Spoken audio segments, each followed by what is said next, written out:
수련회가 이 예배를 끝으로 우리가 마무리가 됩니다. 2024년 여름 수련회가 3박 4일 동안 있었습니다. 제가 수련회 어제 집회를 하면서 느낀 점이 있어요. 수련회는 적어도 저녁 예배를 3번은 해야겠다. 별로 동의하지 않으시는 것 같은데 첫째 날과 둘째 날과 셋째 날이 많이 달랐습니다. 그래서 3번을 해야 되겠는데 라는 생각을 했던 수련회였습니다. 하나님께서 여러분들에게 어떤 말씀을 전하셨습니까? 아마 영상을 통해서 참여하지 못하셨지만 보신 분들도 계실 거고 아닐 수도 있는데 강사이신 이서진 목사님께서 이렇게 얘기하셨죠. 노아에 대한 이야기를 하면서 연약한 사람을 하나님께서 사용하시는 것이 아니라 하나님께 좋은 태도를 보이는 사람을 사용한다 라고 하면서 이 노아에 대한 이야기들을 쭉 하셨습니다. 그런데 여러분, 말씀 가운데 여러분들이 주의하셔야 되는 것들이 있어요. 이거는 이번 수련회뿐만이 아니라 여러분 평생 동안 말씀을 들으면서 어떤 사람, 예를 들어서 노아에 대한 얘기를 할 때 여러분 노아에 주목하면 안 됩니다. 이서진 목사님도 노아에 주목해서 얘기하지 않으셨어요. 노아처럼 되고 싶다, 노아 정말 대단하다로 끝나면 안 됩니다. 거기에서 하나님이 어떻게 하셨는지, 노아에게 하나님께서 어떻게 역사하셨는지, 하나님은 어떤 분이신지, 그래서 노아에게 말씀하셨던 하나님, 역사하셨던 하나님이 오늘 내게는 어떤 분이신지를 찾는 것이 여러분 말씀을 듣는 올바른 태도입니다. 그래서 영웅을 만들지 마시고 하나님을 발견하셔야 돼요. 여러분이 이번 수련회를 통해서 노아라는 영웅을 발견하셨다면 그것도 나쁜 일은 아닌데 그것보다 하나님을 발견하셨기를 바랍니다. 오늘 말씀을 통해서도 여러분 하나님께서 여러분에게 들려주시는 음성을 들으시길 바랍니다. 아멘. 네, 깜짝 놀랐어요. 사도행전에 보면 바울의 이야기가 나오죠. 바울이 전도여행을 3번을 했는데 오늘 본문은 3번째 전도여행의 마지막 부분이라고 할 수 있습니다. 바울이 전도여행을 하면서 참 여러 가지 고난에 처했고 실제로 죽을 뻔한 적도 몇 번 있었는데, 그런데 하나님께서 보내신 어떤 선지자들이나 예언자들이 너 죽는다라고 한 적은 없었어요. 그냥 죽을 뻔한 적은 있었는데 기적처럼 살아나고, 또 죽을 뻔한 적은 있었는데 하나님께서 보호해 주시고 이런 적은 있었습니다. 그런데 바울이 3차 전도여행을 마치고 예루살렘으로 돌아가는 길에는 하나님께서 하나님을 섬기는 예언자들이란 사람들이 나타나서 바울에게 이렇게 얘기해요. 너 거기 가면 죽을 거다. 너 거기 가면 죽는 줄 알고 있지 않느냐 라고 이야기합니다. 바울이 자기가 잡힐 것과 죽을 것을 알고 있었어요. 예루살렘에 가면 내가 죽는다라는 것을 알고 있었습니다. 그래서 바울이 오늘 본문을 이야기하는 거죠. 오늘 본문은 제가 참 사랑하는 말씀이고 좋아하는 말씀인데 읽어드릴게요. 내가 달려갈 길과 주 예수께 받은 사명 곧 하나님의 은혜의 복음을 증언하는 일을 마치려 하면은 나의 생명조차 조금도 귀한 것으로 여기지 아니하노라. 아멘. 여러분 외우셨죠?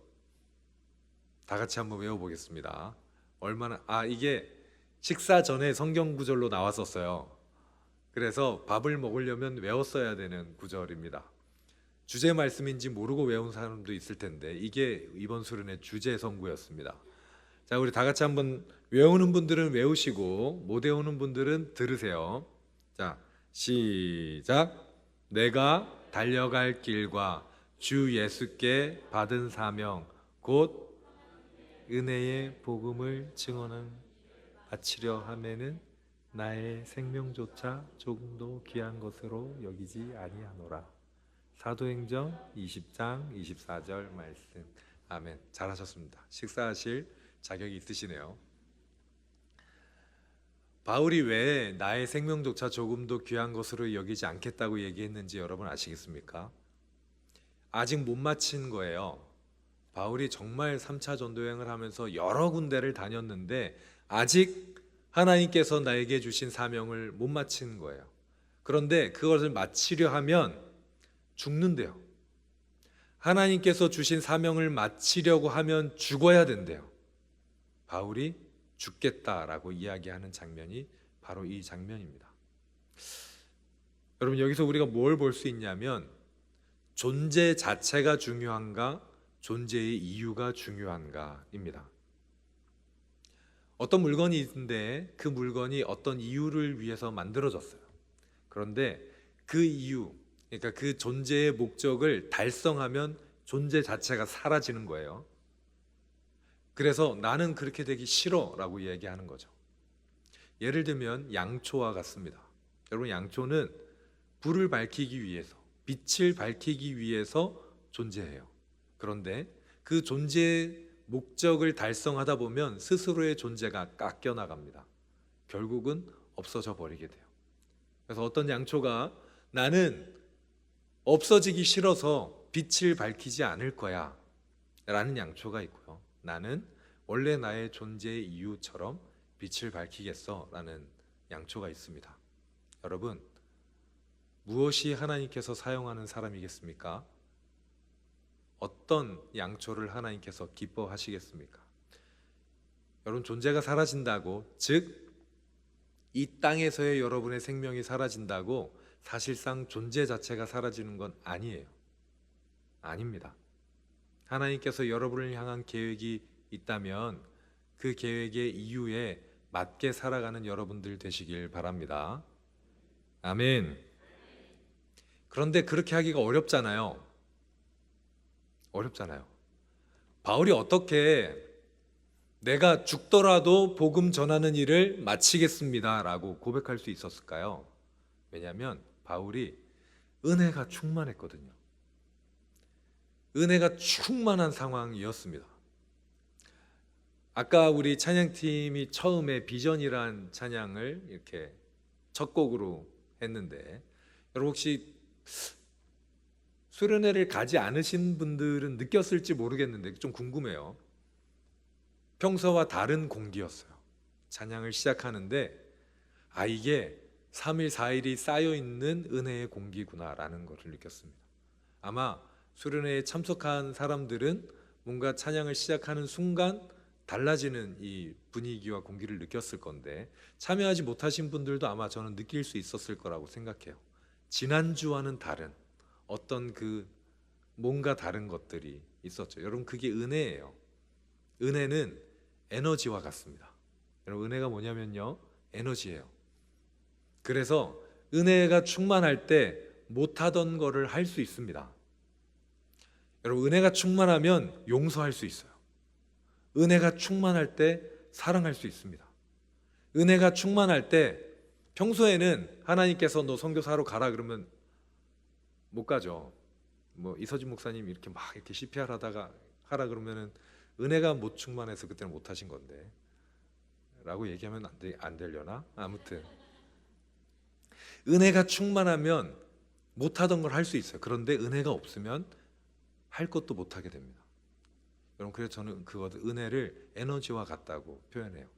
은혜가 충만할 때 우리는 평소에 하지 못하던 것을 하게 됩니다. 우리 친구들이 여기에서 찬양할 때 지난주, 지지난주와 달리 오늘만 특별했던, 오늘만은 아니길 바라고요. 오늘 특별했던 그 이유는 은혜가 충만하기 때문이에요. 여러분, 그 은혜를 가지고 이제 밖으로 나가셔야 됩니다. 예수님께서 어떤 산에 사랑하는 제자들 3명을 데리고 올라가셨을 때 홀연히 예수님의 형체가 변화된 적이 있으세요. 그래서 그 산 이름을 굉장히 성의 없게 변화산이라고 하는데, 변화산 사건이라고 하거든요. 예수님께서 변화하셨어요. 놀라운 그 외모와 광채가 나는 옷을 입으시고, 그때 갑자기 구약시대의 가장 위대한 사람 2명, 모세와 엘리야가 나타나서 예수님과 대화하기 시작합니다. 그거를 베드로가 보고 뭐라고 하냐면, 여러분 오늘 누군가가 저한테 다음 수련회 강사도 이서진 목사님을 해주세요라고 한 적이 있거든요. 네, 그만큼 좋았던 거죠. 모세랑 엘리야랑 예수님이랑 얘기하고 있는 걸 듣고 있는 것만으로도 너무 좋은 거예요. 너무 좋아서 베드로가 예수님께, 예수님, 저희 내려가지 말고 여기 집 짓고 삽시다. 초막 셋을 짓고, 하나는 예수님, 하나는 모세, 하나는 엘리야, 자기 건 없어요. 난 밖에서 그냥 듣겠습니다. 내려가기 싫습니다. 그런데 하나님은 내려보내십니다. 여러분, 은혜의 목적은 은혜를 받는 것 자체에 있지 않습니다. 은혜는 우리를 충만하게 하는 것 자체에 있지 않아요. 여러분, 에너지는 모으는 데 목적이 있지 않습니다. 사용해야 돼요. 사용하지 않으면 없어져 버립니다. 증발해 버려요. 여러분이 은혜 충만한 상황일 때 그것들을 사용해야 돼요. 어디로 사용합니까? 하나님께서 원하시는 방향으로. 에너지는 사용될 때 항상 방향이 있어요. 여러분, 은혜가 충만한 상태로 다르게 갈 수도 있습니다. 제가 수련회 할 때 잘 안 하는 것 중에, 제가 작년에 한번 깨긴 했는데 잘 안 하는 것 중에 하나가 셀러브레이션이에요. 셀러브레이션이 뭐냐면 빠른 곡들을 한 대여섯 곡을 수련회 다 끝나고, 집회 다 끝나고 연속해서 막 신나는 곡을 하는 거예요. 그러면 너무 좋거든. 발산되고 얼마나 재밌어요. 그런데 저는 그걸 왜 잘 안 하냐면, 받은 은혜를 그걸로 발산 탁 해버리고 좋았다 이렇게 하고 끝나는 경우를 제가 너무 많이 봤기 때문에 그래요. 작년에는 너무 처져 있어서 한번 하긴 했었는데, 여러분, 은혜 받는 걸로, 내 걸로 소모하는 걸로, 혹은 다른 걸로 사용하지 마십시오. 여러분이 지금 은혜가 있다면, 말씀의 은혜가 있다면 그것을 하나님께서 원하시는 방향으로 사용하시기 바랍니다. 그래서 수련의 주제가 이제 밖으로예요. 여러분, 안으로 은혜를 사용하지 마세요. 받은 은혜가 있다면 그 은혜를 청년부를 위해서 사용하지 않으셔도 돼요. 그 은혜를 내 삶을 위해서 사용하지 마십시오. 밖으로 나가셔야 됩니다. 하나님은 제자들에게 너네끼리 잘 있어라라고 명령하신 적이 한 번도 없어요. 땅끝까지 복음을 전해라. 너희가 성령을 받으면 유대와 사마리아와 땅끝까지 이르러 내 증인이 되라. 세상 모든 민족을 내 제자로 삼아서 세례를 베풀고 제자 삼고 하나님의 복음을 전해라 라고 얘기하셨어요. 여러분, 은혜가 있다면 밖으로 사용해야 됩니다. 그래서 우리 청년부는 이제 밖을 향하려고 해요. 어떻게 보면 참 도전입니다. 목사님, 우리도 아직 막 자리를 잡았는데 이제 막 좋아지는 것 같은데 굳이 밖을 향해야 돼요? 우리끼리 조금 더 친해지면 안 됩니까? 저는 그러다가 무너지는 공동체를 많이 봤어요. 어느 정도 시간이 지나면 그냥 없어져 버려요. 저는 우리 공동체가 그렇게 되지 않기를 바라요. 그래서 여러분, 이제 우리 딱 6월의 마지막 날인데 7월에 선교 갔다 오시고 저도 같이 갑니다. 그러면서 하반기는 우리 한번 하나님께서 원하시는 사역을 해봅시다. 쪽박청도 한번 돌아보고, 어려움 당한 사람들도 한번 우리가 돌아보고, 우리 주위에 있는 사람들도 한번 돌아봅시다. 믿지 않는 영혼들에게 전도도 해보고, 노방전도도 한번 해보고 훈련시켜 드릴게요. 노방전도 경험은 한 3년 있습니다. 가서 전하면 돼요. 듣지 않으면 나오면 됩니다. 발을 털고 나오세요.